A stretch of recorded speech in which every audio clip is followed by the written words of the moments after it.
哇，正終於買到啦！係啊，整支可樂先。正啦，阿媽上嚟啊！奶奶，翻咗嚟啊！我煮咗你哋中意食嘅營養餐俾你哋食啊！有營養餐，阿媽嚟睇我肚腩，就先營養過剩啦。你哋又買咗嘢翻嚟食啊？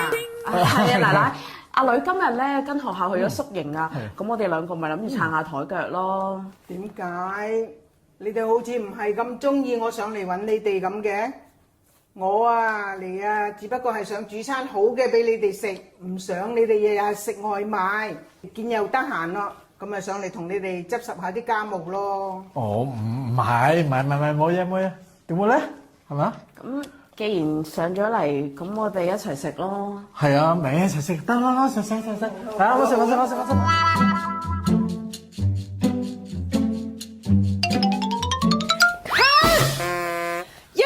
咁樣嘅氣氛點得㗎？再嚟個！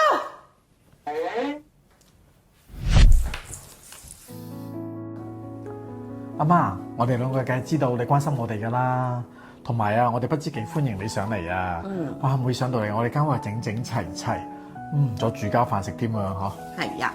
哇，咁啊，你係上嚟嘅時候咧，同我哋講聲先啊嘛。咁我哋放工就咩都唔做，咁我仲可以揾埋你，然後跟住一齊去買餸同埋拎嘢，係咪仲好啊？係啊。奶奶啊。點樣？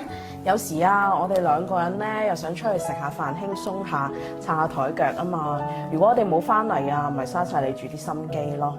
下次咧，你又提早同我哋講，我哋如果有啲咩特別活動咧，又同你講聲先，咁咪好咯。咁又係嘅，我今日咧一時興起，都唔記得打電話俾你哋添。唔緊要。哇，奶奶你好犀利啊，幫我哋執到間屋咁整齊。邊度係啊？順便啫。多謝你啊！既然奶奶上咗嚟，咁我哋今日三個一齊撐台腳啊！好啊。